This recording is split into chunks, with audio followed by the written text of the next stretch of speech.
চারজন সন্তান কোরআনের হাফেজ, মহিলা তো কবরে গেছে, এর স্বামী কোথায়? মসজিদের ইমাম বলতে আছে, হুজুর স্বামী অনেক আগেই মারা গেছে,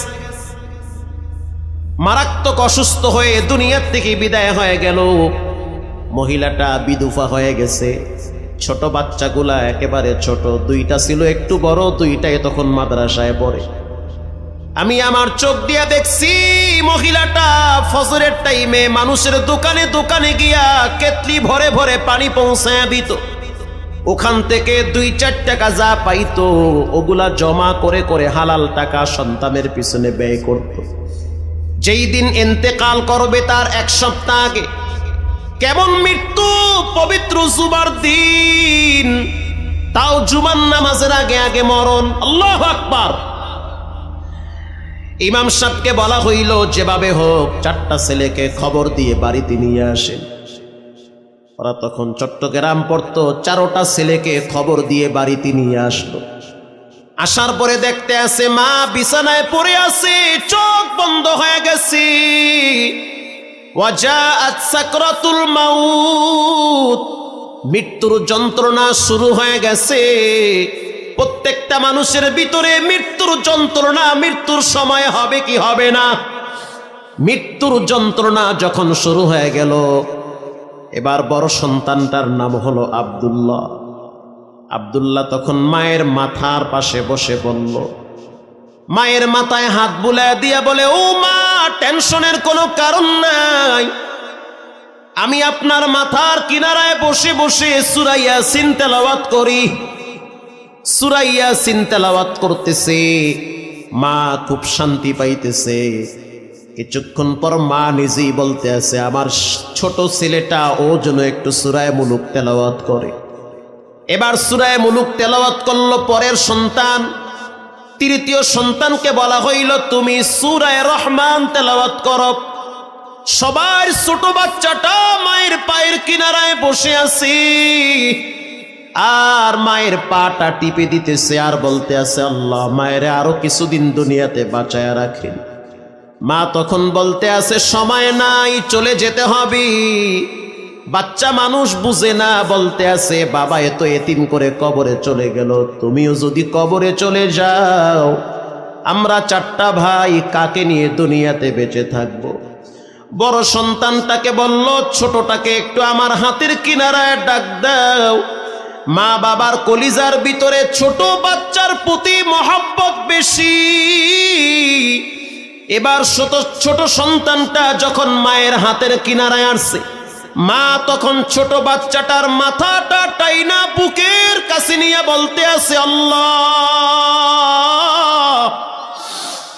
তুমি আমার এই বাচ্চাটাকে দীর্ঘনেক হায়াত দান করো, আমার মৃত্যুর পরে যেন ওরা একটু দোয়া করতে পারে, সেই তৌফিক দান করো। এ কথা বলতে বলতে মা বলতে আছে, রাস্তাটা ক্লিয়ার করে দাও, কে যেন মাথায় পাগড়ি লম্বা জামা পরে আমার দিকে আসতেছে। কোরআনে রব্বুল আলামিন বলেন, তাতানাজ্জালু আলাইহিমুল মালাইকা আল্লা তাখাফু ওয়ালা তাহজানু। একটা মানুষের যখন মৃত্যুর সময় হয়, ওই মানুষটা যদি নেককার হয়, পরেজগার হয়, দিনদার হয়, আল্লাহওয়ালা হয়, তখন ফেরেশতারা বলে, কোনো ভয় নাই, কোনো টেনশন নাই, আমরা আল্লাহর প্রেরিত ফেরেশতা, তুমি নেককার মানুষ, এজন্য তোমার জান রেশমি কাপড় দিয়ে পেঁচাইয়া সম্মানের সহিত নিতে আসছি।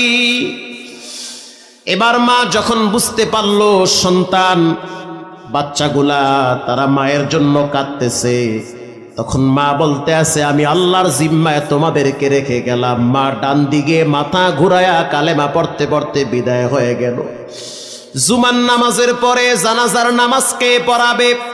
এলাকার মানুষ, বাদ ভাঙ্গা জুয়ার, হাজার হাজার মানুষ গেল 4 জন কোরআনের হাফেজের মায়ের জানাজা পড়ার জন্য।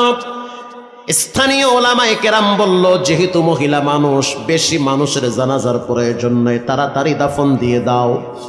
এবার জানাজা কে পড়াতে যাবে? সবাই মিলে বলল, বড় সন্তান সামনে দাঁড়াও। বড় সন্তান সামনে দাঁড়াইলো, প্রথম তাকবীর দেওয়ার পরে বেহুশ হয়ে গেছে। এলাকার মানুষ চিন্তা করলো কি হইল, প্রথম তাকবীর দিল, মাটিতে পড়ে গেল, সেন্সলেস হয়ে গেছে।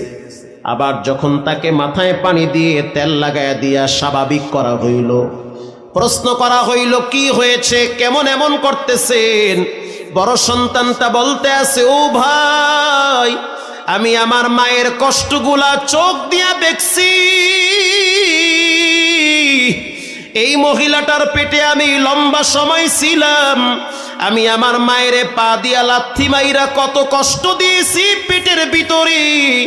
আমি আমার মায়ের পেটে যখন ছিলাম হাত দিয়া ঘুষা মারছি, আমি আমার মায়ের পেটের ভিতরে মাথা দিয়ে আঘাত করছি, আমি আমার মায়ের হাতের দিকে তাকাইয়া দেখছি দোকানে দোকানে পানি নিতে গিয়া, পানি দিতে গিয়া হাত ফসকা বানায় ফেলাইছে। ওই মায়ের চেহারাটা আমার চোখের সামনে ভাসতেছে, যার কারণে আমি নিজেকে নিয়ন্ত্রণ করতে পারি নাই। জানাজা কমপ্লিট হয়ে গেল, লাশ কবরে রাখলো। ইমাম সাহেব বলল, ভাই, রাজকীয় ভাবে দুনিয়ার থেকে বিদায় হয়ে গেল। এলাকার মানুষ রাত্রিবেলা যার যার মতো ঘরে চলে গেল। ভোর রাত্রে আমি তাকায় দেখলাম মসজিদের বারান্দায় 4টা ছেলে 4 কোনায় দাঁড়িয়ে গেছে তাহাজ্জুদ নামাজে। কেমন জীবন তাদের, আর তোমার জীবন কেমন শুনে নাও। কেমন জীবন গঠন করলা তোমার মৃত্যুর পরে। 2-4টা ছেলে মেয়ে যে দিল খুলে দোয়া করবে সেটাও তো পাওয়া যায় না। আপনার সন্তান স্কুলে পড়বে, কলেজে পড়বে, ভার্সিটিতে পড়বে, কোনো অসুবিধা নাই, কেন পড়বে না? ডাক্তার দরকার, প্রফেসর দরকার, ইঞ্জিনিয়ার দরকার, কিন্তু খবরদার ছেলে মেয়েগুলাকে কোরআনের শিক্ষা থেকে দূরে সরানো যাবে না।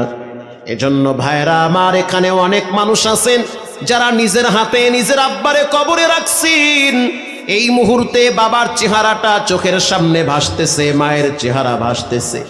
মা বাবার জন্য দোয়া করেন আর জিহ্বা লড়ায়া লড়ায়া পড়েন, রব্বিরহামহুমা কামা রব্বায়ানি সগীরা। আল্লাহু আকবার। মা বাবার জন্য দিল খুলে দোয়া করেন আর কোরআন তেলাওয়াত করেন, আল্লাহর রাস্তায় দান করেন। পুরা মজমার ভিতরে অনেক মানুষ বসা আছেন, এমন এতিম সন্তান। আল্লাহর রাসূল বলেন, কেউ যদি মা বাবার দিকে নেক নজরে তাকায় তার আমলনামায় নেকি জমা হয়। মাঝে মাঝে বুড়া মা বাবার দিকে শুধু তাকায়া থাকবেন, উনি আমার মা, লম্বা টাইম পেটে ধারণ করছে, শীতের ভিতরেও পায়খানা প্রস্রাবের খাতা মা জননী নিজের হাতে পরিষ্কার করছে। এই ঠান্ডার ভিতরে যদি আপনি বয়স্ক মানুষ বিছানায় প্রস্রাব পায়খানা করে দেন, আপনার স্ত্রী কয়েকদিন পরিষ্কার করার পরে আর করবে না, অধৈর্য ফিল করবে। কিন্তু আপনার মা বাবা, বিশেষ করে আপনার মা, দীর্ঘদিন পর্যন্ত নিজের হাতে আপনার অপবিত্র প্রস্রাব পায়খানার খাতাগুলা পরিষ্কার করেছে ঠান্ডার ভিতরে। আল্লাহর রাসূল বলেন, কালা হুমা জান্নাতুকা ওয়া নারুকা।